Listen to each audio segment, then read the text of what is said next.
On va parler du mot GIP, en fait, qui se prononce Jeep à l'île aux Moines. C'est une petite anse au sud de l'île aux Moines où le chantier a été créé en 1976. 1976, c'était la période où dominaient les bateaux polyester. On ne parlait plus beaucoup de bois, on l'enterrait, mais déjà, il y avait une sorte de revival et de retour à ce moment-là au bateau bois. Et le chantier du GIP a été un des premiers chantiers à reconstruire des bateaux traditionnels. Le chantier a vécu sur l'île aux Moines dans les années 90. Donc on est arrivé ici en septembre 91, on est venu construire la recouvrance et le chantier s'est installé à Brest. Pour les fêtes de Brest, pour la mise à l'eau des grandes fêtes de Brest de 92, donc on a pu aborder sur des travaux beaucoup plus importants, beaucoup plus de moyens. Et le chantier s'est développé vers le yachting, vers les bateaux du patrimoine et a accompagné tout le mouvement d'intérêt sur les bateaux historiques. Un bateau va fatiguer en mer, un bateau va travailler. Et petit à petit, il y a une fatigue des liaisons quand même. Donc tout l'art du charpentier de marine était dans la liaison. C'est la liaison des pièces qui permettent qu'un bateau soit étanche en mer. Et c'est la vraie définition de notre métier, c'est être capable d'assembler toutes ces pièces. Plus que de réaliser une belle pièce, c'est l'assemblage des pièces. Et notre intelligence est vraiment là, dans l'assemblage des pièces de bois, pour faire que le bateau est rigide, structuré, et peut aller en mer sans faire l'eau.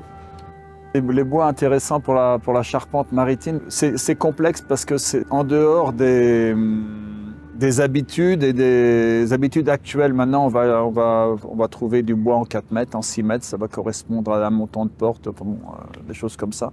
Et nous, on est complètement en dehors des usages de la profession des vendeurs de bois. On va chercher le mouton à 5 pattes, on va chercher des billes, je suis allé chercher des billes d'acajou. Là, on a assis une bille d'acajou qui faisait 20 mètres cubes, qui faisait 12 mètres de long, 2 mètres de diamètre. On cherche un bois de fil extrêmement droit et nos difficultés vont être dans la taille, dans la forme, dans la qualité, dans le lieu où le bois a poussé. C'est très important. Le charpentier va plus en forêt comme il pouvait aller dans le temps où, en fait, quand on construisait un bateau dans la rade de Brest, on allait voir les paysans autour, voir quel bois il y avait et tout ça. Bon, nos besoins en bois, d'ailleurs, sont plus importants parce qu'on construit des grands bateaux, que ça ne suffit pas. Il faut connaître des forêts, il faut être en lien avec les hommes des forêts. Enfin, il y a toute une connaissance fine du milieu qu'on n'a pas.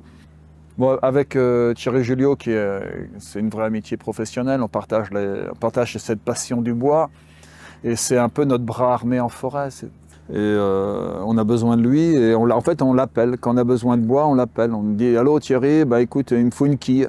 On lui donne la dimension de la quille et lui, il va chercher la quille, quoi, hein. Il va chercher l'arbre qui permet de faire la quille. Ou alors, on lui demande, il nous faut 30 mètres cubes de membrure. On lui donne l'épaisseur et lui, attention, il faut que ce soit tord. Et lui, il connaît les bateaux. C'est-à-dire, il va savoir il connaît la forme générale des bateaux. Il va savoir quel type de bois il doit nous trouver. Et après, quand il a rassemblé les billes de bois, on vient voir les billes et puis on valide. On dit ok, celle-là on la prend, celle-là non, ça n'ira pas. Comment elle cintre, et puis on discute avec lui de la manière de l'orienter pour l'acier, pour tirer parti au mieux de la courbe. Et on fait souvent d'ailleurs, il faut qu'il soit très présent en forêt parce qu'une courbe, un bois tordu, embête tout le monde en forêt. Pour le charger sur le camion, généralement en forêt, on coupe le bois au milieu de sa courbe pour faire qu'un bois courbe soit 2 pièces droites, quoi. Il faut être en alerte permanence vis-à-vis des forestiers, vis-à-vis de l'ONF. Il faut qu'ils soient présents partout, dire attention, moi les bois courbes, j'en ai besoin, je peux les valoriser. Évidemment, il y a une question de prix aussi, c'est-à-dire que ces bois de bordage vont être très chers et vont être vendus principalement aux gens qui font des tonneaux. Parce qu'ils leur font un bois parfaitement de fil pour que le tonneau soit étanche, ils vont le trancher. Bon, nous, ça nous fait pleurer parce qu'on a des merveilles de la nature, des bois qui sont en haut de futaies à 40 mètres avec des troncs en haut de 15 à 16 mètres et qui vont être coupés en bout d'1 mètre, alors que nous, on a besoin d'utiliser les 16 mètres. Soit on va chercher des bois torts, c'est-à-dire un arbre qui a poussé, un départ de branche, et on va pouvoir trouver la forme dont on a besoin dans la nature. Et là, à ce moment-là, on va scier, c'est en pièces d'assemblage, c'est plusieurs pièces qui s'assemblent pour arriver à l'effort. Et là, c'est des arbres que tu as en face de toi, puis tu les travailles.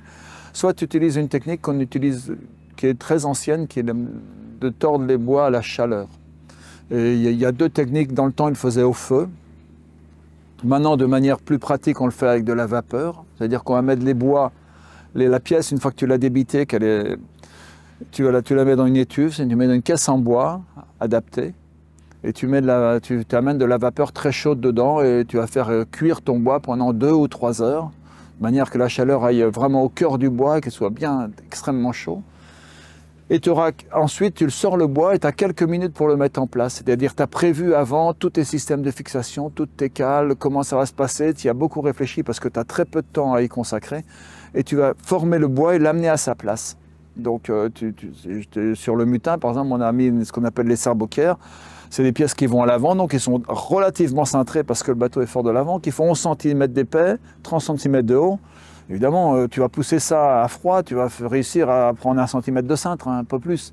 Et là, la pièce a pris 1,50 m de cintre. Mais tu as quelques minutes pour la mettre en place. Donc c'est une équipe nombreuse qui travaille en coordination. Et alors tu as la vapeur partout, ça court dans tous les sens, mais il faut qu'il y ait quand même un chef d'orchestre, qu'on y aille doucement, qu'on n'explose pas le fil du bois. Mais donc la technique, c'est à ce moment-là d'étuver les bois quand on n'a pas la courbe naturelle.